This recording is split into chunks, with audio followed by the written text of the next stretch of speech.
Rebonjour les amis. Alors là, on va parler du cas de Karim Benzema. Est-ce que pour l'équipe de France, c'est un gros coup dur pour l'équipe de France? On va aussi décrypter quelle composition on pourrait avoir sans Karim Benzema.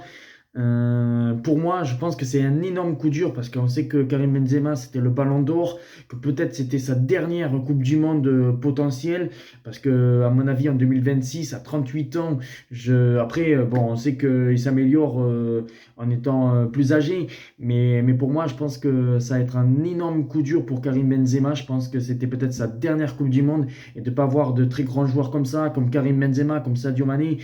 Mais voilà, c'est un peu dur. C'est un peu dur. Là, la mauvaise nouvelle de hier, que Karim Benzema ne sera pas à la Coupe du Monde, ça voudrait dire que Kylian Mbappé aura plus de responsabilités et que ça va être surtout lui qui sera le patron de cette équipe de France. Moi, je suis quand même entre guillemets, que qu'il y ait eu Benzema ou qu'il n'y ait pas eu Benzema, j'étais un petit peu inquiet pour l'équipe de France, mais pas inquiet aussi. Je pense que c'était du 50-50.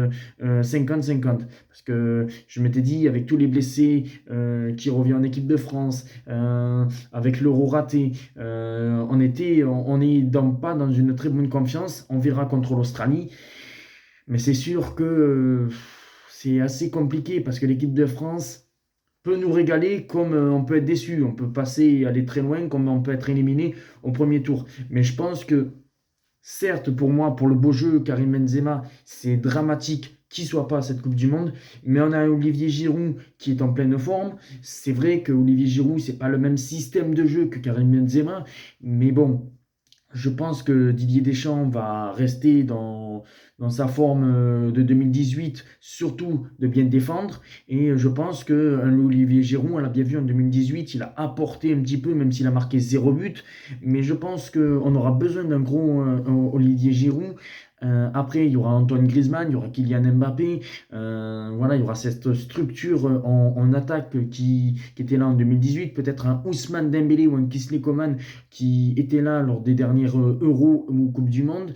Après, bien sûr, certes, c'est le milieu, mais moi, je pense que cette équipe de France peut faire de belles choses aussi. C'est pas parce qu'il n'y a pas Karim Benzema que l'équipe de France va être aussi ridicule. Pour moi, on a une très bonne attaque. Certes, on perd un superbe attaquant qui est Karim Benzema et ça attriste tous les Français. Bon, je comprends pas certains qui critiquent Benzema, qui disent tant mieux qu'il soit pas là parce que on avait gagné la Coupe du Monde 2018 sans lui et que potentiellement on va la gagner cette troisième étoile sans lui. Oui, on l'a gagné sans Karim Benzema, mais moi j'aurais voulu voir un Karim Benzema avec cette équipe de France. On s'est régalé à l'Euro. Certes, l'Euro, ça a été, on a perdu en huitième, mais en Ligue des Nations, on a gagné avec Benzema. C'est dommage parce que Benzema, il y aura toujours ce goût d'inachevé en équipe de France où il a gagné qu'un seul trophée qui est la Ligue des Nations.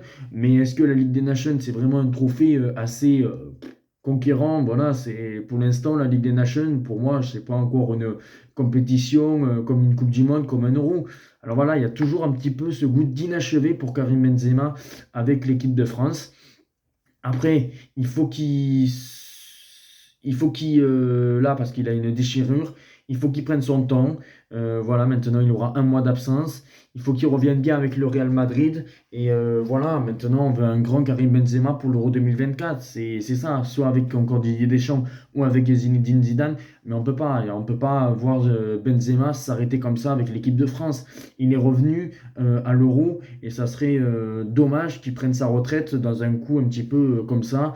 Pour moi, je serais déçu. Je serais déçu et j'espère que Karim Benzema sera là à l'Euro 2024. Mais voilà, on est tous déçus. Mais il faut y croire quand même à cette équipe de France parce que Olivier Giroud est là et peut peut-être battre le record de Thierry Henry. Griezmann, même s'il est un peu moins bon, sera là au rendez-vous et on l'espère tous. Et après, ben, je pense qu'on a des Dembélé, on a des Coman, on a quand même du taf quand même en attaque. Après, est-ce que Didier Deschamps va rester avec ces 25 joueurs-là ou est-ce qu'il va en rappeler un 26e? Parce qu'il peut en rappeler un 26e avant le lundi, au moins avant lundi soir. Et pour moi, je prendrais un Ben Yedder ou un Nabil Fekir. Parce que ça dépendra si tu prends une doublure à Antoine Griezmann, tu prends plutôt un Nabil Fekir. Sinon, tu prends Wissam Ben Yedder qui connaît un peu plus l'équipe de France, qui était là régulièrement, la doublure d'Olivier Giroud. Pour moi, c'est ces deux joueurs-là qui seraient la priorité de Didier Deschamps. Et moi, je prendrais plus un Ben Yedder parce que c'est plus le poste de Karim Benzema. Voilà les amis, grosse désillusion de ne pas avoir Karim Benzema à ce mondial, mais on y croit et il faut toujours croire en cette équipe de France pour aller chercher cette troisième étoile. Ciao les amis.